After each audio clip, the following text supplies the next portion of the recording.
दोस्तों, कैसे हैं आप सभी। एक बार फिर से मैं आशीष पांडे स्वागत करता हूं आपकी अपनी क्लास टिक टॉक क्लासेस में। जैसा कि करंट अफेयर्स की सीरीज चल रही है, डेली के डेली वो करंट इंपॉर्टेंट टॉपिक्स हैं जो कि डेली के डेली कुछ ना कुछ हो रहे हैं।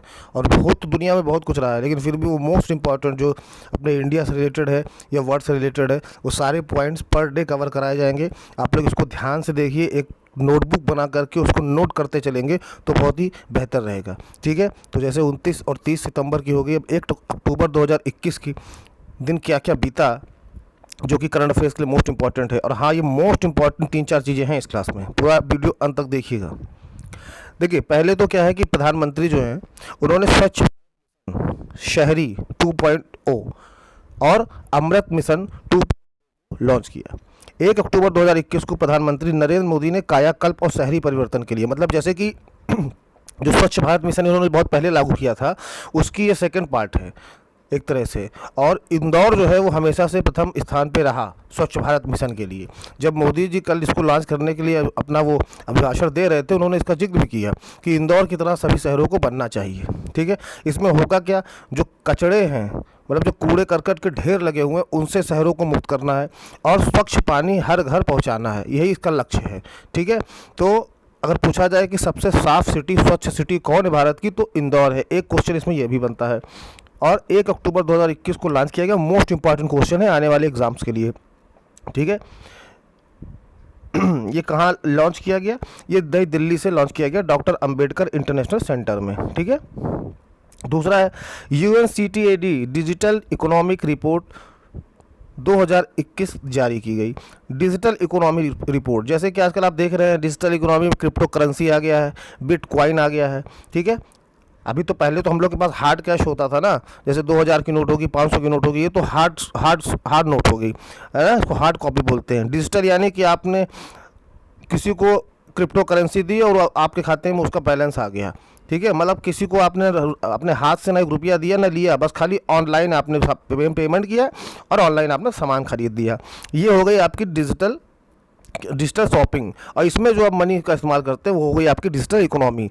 तो UNCTAD है वो डिजिटल इकोनॉमी रिपोर्ट को जारी करता है, और इसमें निष्कर्ष ये निकला है कि फिलीपींस जो है उन 6 देशों में से एक के रूप में नोट किया जो सीमाओं के पार डेटा के मुक्त प्रवाह की अनुमति देता है। ठीक है, डिजिटल अर्थव्यवस्था को बढ़ाने के लिए फिलीपींस जो है वो 6 देशों में से एक ऐसा है जो सीमाओं के पार डेटा के मुक्त प्रवाह को अनुमति देता है।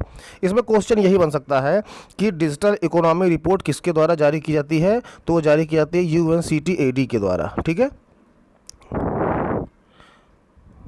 उसके बाद ये भी मोस्ट इंपॉर्टेंट क्वेश्चन है, डिजी सक्षम कार्यक्रम।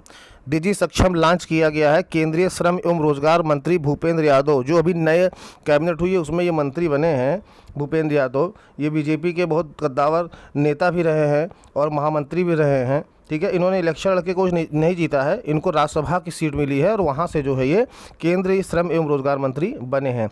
इन्होंने 30 सितंबर 2021 को डिजी सक्षम कार्यक्रम लॉन्च किया था। इसका मेन पॉइंट ये है कि जो युवा है, जो यूथ है, वो जो सीख रहा है, तो जो कौशल सीख रहा है, जैसे कि एक्टिविटी, किसी को कौशल का मतलब हर हाथ में हुनर। मान के चलिए कि आप बाल काटने से लेकर के गाड़ी बनाने तक सब कौशल में आता है, स्किल्स में आता है ना। स्किल्स जो होती है वो सीखी जाती है, तो उसको सिखाने के लिए डिजिटली सिखाने के लिए ये डिजी सक्षम माइक्रोसॉफ्ट इंडिया और श्रम एवं रोजगार मंत्रालय की संयुक्त पहल है, जो कि युवाओं में रोजगार क्षमता बढ़ाने के उद्देश्य से शुरू किया गया है। 2021 ईरान पुरस्कार की घोषणा कर दी गई है। 2021 ईरान पुरस्कार भारतीय मूल की डॉक्टर रुक्मणी बनर्जी को 28 सितंबर 2021 को दिया गया। ठीक है, और इसके अलावा अमेरिका के एक हैं एरिक हेलमसेक को भी ये प्रतिष्ठित ईरान पुरस्कार दिया गया। ठीक, लेकिन इंपॉर्टेंट आपका यही है, पूछ लेगा एग्जाम में डॉक्टर रुक्मणी बनर्जी को क्या मिला, तो ईरान पुरस्कार मिला। ठीक,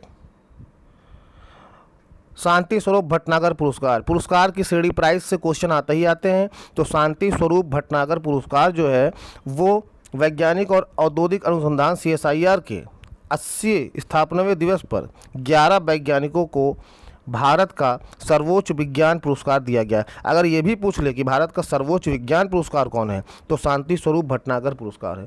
वैसे तो भारत का सर्वोच्च पुरस्कार है भारत रत्न, लेकिन विज्ञान के क्षेत्र में अगर पूछे कि सबसे सर्वोच्च विज्ञान का पुरस्कार कौन सा है, तो वह है शांति स्वरूप भटनागर पुरस्कार। ठीक। उसके बाद नाबार्ड ने याक पालन के लिए ऋण योजना को मंजूरी दी है। नाबार्ड बैंकिंग से रिलेटेड है, जो क्या कहते हैं ग्रामीण बैंकों, रूरल की बैंकों, उनको सपोर्ट करता है, सहायता देता है, जैसे आरबीआई देता है और बाकी बैंकों को, वैसे ही ग्रामीण क्षेत्रों में किसानों से संबंधित बैंक को ये जो है ऋण देता है, उनको एक तरह से उनका कर्ता धरता है ये। ठीक। याक पालन की बात आए तो याक कहाँ, याक देखिए, आप देखे होंगे गाय वाय की तरह होते हैं, शरीर पे खूब ढेर सारी, जैसे भेड़ होती है, भेड़ का समझो बड़ा रूप। तो याक जो पाले जाते हैं वो अरुणाचल प्रदेश में पाले जाते हैं। ठीक। तो नाबार्ड ने क्या किया है कि अरुणाचल प्रदेश में याक पालन के लिए एक क्रेडिट योजना को मंजूरी दी है। ठीक। इससे क्या होगा कि जो याक जो है जानवर है उसको चराते हैं चरवाहे, उनको आजीविका की मजबूत करने के लिए ये लोन दी जाएगी। कहाँ पे भी? अरुणाचल प्रदेश में। एक देख लीजिए, नृत्य से संबंधित, डांस से संबंधित क्वेश्चन आता ही आता है। अब आप देखिए, नट संकीर्तन उत्सव कहाँ शुरू हुआ, तो मणिपुर में शुरू हुआ। मणिपुर में नृत्य और संगीत का उत्सव नट संकीर्तन शुरू हुआ। जवाहरलाल नेहरू मणिपुर नृत्य अकादमी कहाँ पे है? इम्फाल में है। ये भी पूछ ले तो इम्फाल में है। 30 सितंबर 2021 से नट संकीर्तन उत्सव का आयोजन किया गया। ठीक।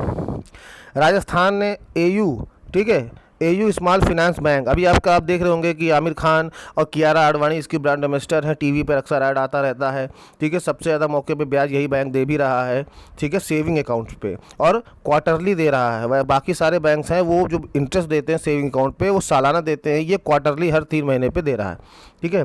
तो इसने और नाबार्ड ने मिलकर के एक एएमयू, एक जॉइंट वेंचर्स को समझौता किया है। कहाँ पे? राजस्थान में किया है। कहाँ पे किया है? राजस्थान में। किस लिए किया है? ग्रामीण विकास को बढ़ावा देने के लिए। आईओबी और आरबीआई पीसीए फ्रेमवर्क से बाहर कर दिया गया। आरबीआई ने क्या किया है? इंडियन ओवरसीज एक बैंक है। ठीक। इसको उन्होंने prompt corrective action PCA framework से बाहर कर दिया गया है। ये लोन से संबंधित एक फ्रेमवर्क होता है, जो बैंक लोन देती है उससे संबंधित होता है। उससे किसको बाहर कर दिया गया है आरबीआई द्वारा? आईओबी को, इंडियन ओवरसीज बैंक को। फेसबुक ने, सभी फेसबुक चलाते हैं तो सभी को ये जानना बहुत ज़रूरी भी है कि फेसबुक ने एक नया प्रोग्राम लॉन्च किया जिसका नाम है क्रिएटर एजुकेशन प्रोग्राम।